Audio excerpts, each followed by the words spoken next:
तो दोस्तों, दुनिया में भारत पर दो तरह के लोगों की पैनी नजर है।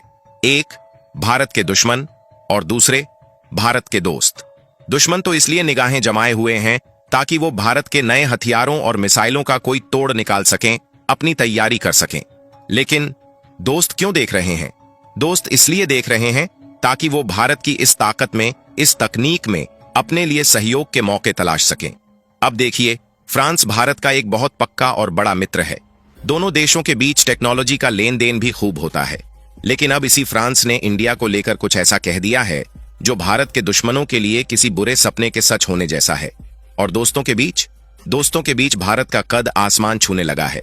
खबर यह है कि फ्रांस ने खुद खुलासा किया कि भारत ने मिसाइल डिफेंस यानी मिसाइल को रोकने वाली ढाल बनाने में एक ऐसी चौंकाने वाली कामयाबी हासिल कर ली है जिस पर दुनिया की नजर ही नहीं थी। फ्रांस ने खुलासा किया कि भारत दुनिया का इकलौता ऐसा देश है जो भविष्य के युद्धों को बहुत गंभीरता से ले रहा है और इंडो एटमॉस्फेरिक इंटरसेप्टर जैसी खतरनाक तकनीक पर काम कर रहा है। यहां तक कि खुद फ्रांस की नौसेना नेवी ने कहा है कि यूरोप के देशों को भारत की इस तकनीक पर ध्यान देना चाहिए। तो आखिर ये इंडो एटमॉस्फेरिक इंटरसेप्टर है क्या भला, और क्यों फ्रांस की नौसेना इससे इतनी प्रभावित है? और दूसरी खबर, नाटो थिंक टैंक ने क्यों मान लिया है कि पूरे संगठन को तुरंत चाहिए भारत के प्रेसिजन गाइडेड हथियार? फिलहाल पूरी डेवलपमेंट क्या है, इस वीडियो में विस्तार से समझते हैं।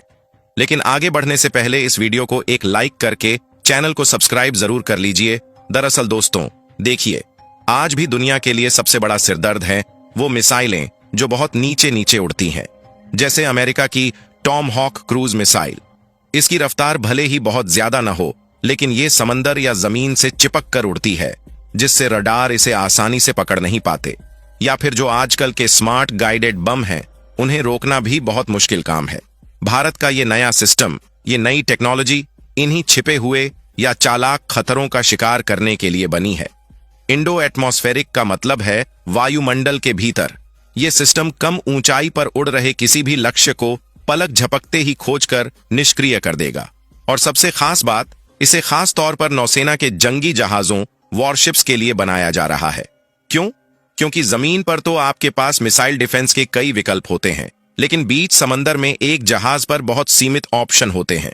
ये तकनीक उन जहाजों के लिए एक अभेद्य कवच बनेगी। ऐसा नहीं है कि भारत अभी शुरू कर रहा है।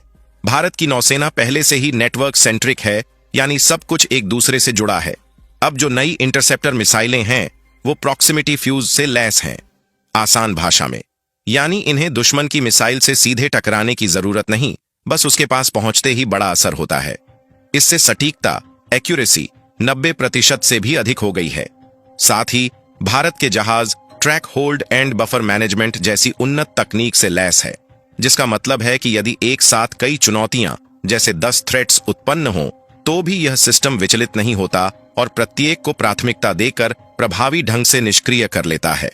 और यही वो खासियतें हैं जो इस मामले में भारत की नौसेना को तकनीक में यूरोप और अमेरिका से भी आगे हैं। तभी तो जब खुद फ्रांस की नौसेना अपने जंगी जहाजों के लिए भारत जैसी ही तकनीक की वकालत कर रही है, तो आप समझ सकते हैं कि भारत ने क्या हासिल कर लिया है। लेकिन दोस्तों, अब बढ़ते हैं उस खबर की ओर जिसकी जरूर अभी पूरे नाटो को है। दुनिया में कुछ चीजें ऐसी होती हैं जिस पर यकीन करना मुश्किल होता है। सोचिए, भारत के पास एक ऐसी चीज है जिसका तोड़ खुद सुपर पावर अमेरिका के पास भी नहीं है। लेकिन ये कोई आम चीज नहीं है। इसकी जरूरत आज दुनिया के सबसे ताकतवर सैन्य संगठन यानी पूरे नेटो को है। ये बात हम नहीं कह रहे, ये खुद नेटो संगठन ने मानी है। नेटो ने कहा है कि भारत की एक ऐसी ताकत है जिसका बहुत बड़ा फायदा पूरे नेटो को हो सकता है। अब ये बात इसलिए बड़ी है क्योंकि नेटो ने एक तरह से मान लिया है कि चाहे तुर्की हो या चीन, उनके हथियार बस नाम बड़े और दर्शन छोटे हैं। असली दम, वो तकनीकी भरोसा, वो तो भारत के हथियारों में है। नाटो के थिंक टैंक से, यानी नाटो डिफेंस कॉलेज से, जो इटली में है। ये वो जगह है जहां के भविष्य के खतरों, उनकी सुरक्षा चिंताओं और हथियारों पर सबसे गहरा मंथन होता है।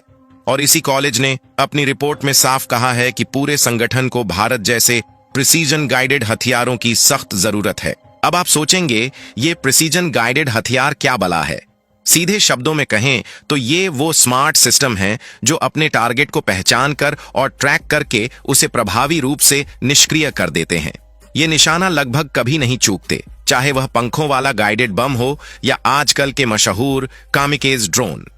आकार जो भी हो, इनका मकसद सटीक परिणाम देना है और माना जा रहा है कि इस क्षेत्र में भारत ने अच्छी महारत हासिल कर ली है। आपको याद होगा, एक जमाना था जब तुर्की के ड्रोन्स का बड़ा हल्ला था, लेकिन हालिया लड़ाइयों ने उनका सारा गुब्बारा फोड़ दिया। उनकी विश्वसनीयता कम हो गई है।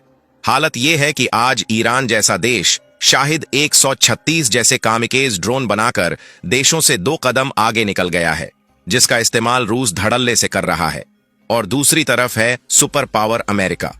अमेरिका के साथ दिक्कत यह है कि वो हमेशा से बड़ी चीजें बनाने का शौकीन रहा है। बड़े फाइटर जेट, बड़े जहाज, बड़ी मिसाइलें, बड़े बड़े बम्बर। लेकिन जैसे ही बात इन छोटे, स्मार्ट और सस्ते ड्रोन्स की आती है, अमेरिका का बस्ता खाली नजर आता है। उनकी डिफेंस कंपनियां बड़े बड़े प्लेटफॉर्म बनाने में इतनी उलझ गईं कि इस नई रेस में वो पिछड़ गए। और बस यहीं एंट्री होती है भारत की। भारत ने इस मामले में कमाल का रास्ता निकाला। पिछले 6 से 7 सालों में भारत की नई नई स्टार्टअप कंपनियां मैदान में उतरीं, जिन्होंने अपना पूरा ध्यान ही इन छोटे स्मार्ट हथियारों पर लगा दिया। और उन्हें सहारा किसने दिया? हमारे डीआरडीओ ने इन स्टार्टअप्स को पूरा तकनीकी सपोर्ट दिया।